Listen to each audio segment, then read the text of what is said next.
नाज़रीन, यहाँ से बढ़ते हैं अपने अगले मेहमान साथ। वज़ीर मुमलिकत बराए दाखिला मोहतरम तलाल चौधरी साहब मौजूद हैं। तलाल साहब, सबसे पहले तो ये बताइए कि तेल की कीमत में इजाफा आपके इत्तेहादी भी तनकीद करते आज आप हमको नजर आए।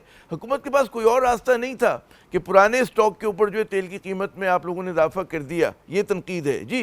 देखिए, गुजारिश ये है कि ये आपको पता है, ये स्टॉक जो है यकीनन हर प्राइस पर आपको लेना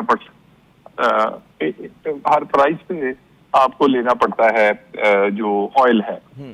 और ऑयल तो ये एक पूरा सर्कल है। इस सर्कल में आप कहें जी कि आप महंगे वाला नहीं लेंगे और आप सस्ते वाला लेंगे, इस तरह नहीं होता। ये जो प्राइस चल रही है इसमें भी आपको बुक करना पड़ेगा, सस्ते में भी बुक करना पड़ेगा, और इस तरह ये देखिए, जो पॉलिटिकल गवर्नमेंट्स होती हैं उन्हें तो कभी कोई जरूरत नहीं है कि वो इस तरह की कोई काम करें कि जिससे उनको इस तरह का फ्लैशबैक आए और इस तरह की लोग जिससे नाराज हों। तो वो कोशिश करती हैं कि अतलवसा ऐसा कुछ ना किया जाए। बहरहाल ये एक मजबूरी के बुनियाद पर पूरी दुनिया में आप देख लें कि इस वक्त ऑयल प्राइसेस किस तरह बढ़ी हैं और सारे लोग बढ़ा रहे हैं। और उसमें आज तो जब मार्केट खुली है तो ऑयल प्राइसेस और भी ऊपर चली गई हैं जी, $118-19 तक गई हैं। जी जी जी जी, वो ये तो 90 पे कैलकुलेट करके ये सब कुछ किया गया था, अब तो 120 के करीब आज गई थी। तो बात यह है कि इस पर गवर्नमेंट हर सूरत कोशिश करती है कि ये ना पास ऑन करनी पड़े, लेकिन यकीनन मजबूरी थी। अच्छा, मुझे अगर क्विकली बता सकें, काबीना का बड़ा अहम इजलास हुआ, ज़ाहिर उसमें पूरी सिचुएशन जो है ज़ेर बहस आई, कुछ किफ़ायतशारी के हवाले से, ऑस्टेरिटी के हवाले से आप लोगों ने इक़दाम भी की, कुछ तफसील अगर हमें बता सकें क्या क्या क्या जो है।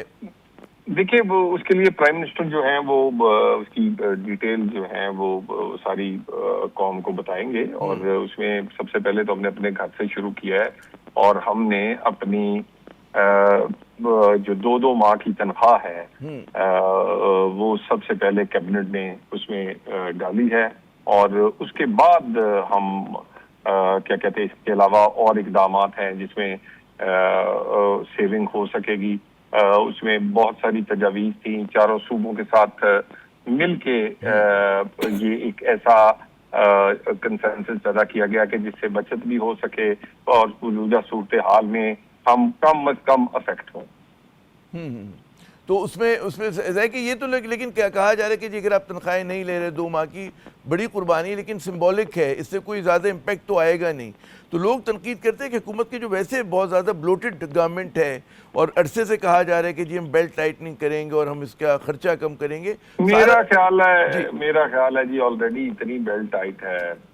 आप कोई एक्स्ट्रा खर्चा शायद ही किसी जगह असराफ होता हो, ज्यादातर जगह पर बहुत ही कंट्रोल्ड है।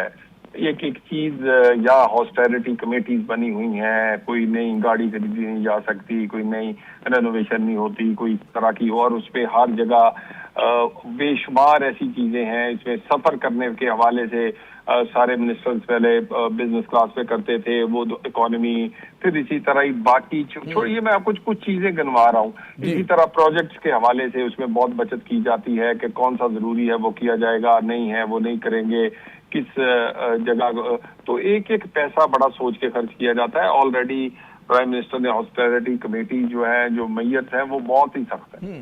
अच्छा, इसके मुकाबले में हम देखते हैं कि सूबों के अंदर काफ़ी देर फ्लश विद मनी, तो वहाँ पर ये चीज़ें नज़र नहीं आती। फाक के पास हमें पता है कि बहुत ही ज़्यादा मतलब टाइट सिचुएशन है, जब आप लोग NFC के तहत ट्रांसफर्स कर देते हैं पैसे नहीं बचते, लेकिन सूबों के पास है माशाल्लाह।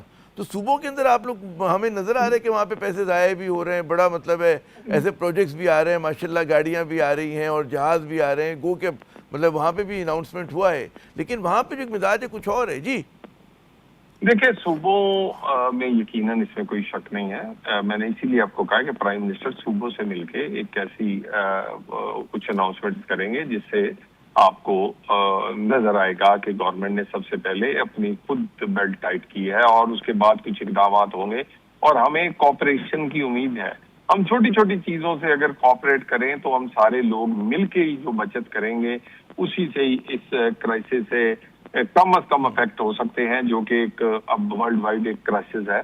तो सूबाई हुकूमतें जो है उनको भी सजेस्ट किया गया है, हमारे वफाकी वज़रा जाके मिले हैं, उनसे बातचीत की है, और हमें उम्मीद है कि जो हमने उन्हें तजावीज़ दी हैं वो उस पर कोई ना कोई अमल दरामद की कोई ना कोई शक्ल इख्तियार करेगा। जनाब बहुत बहुत शुक्रिया तलाल साहब, आपने अपना कीमती वक्त दिया।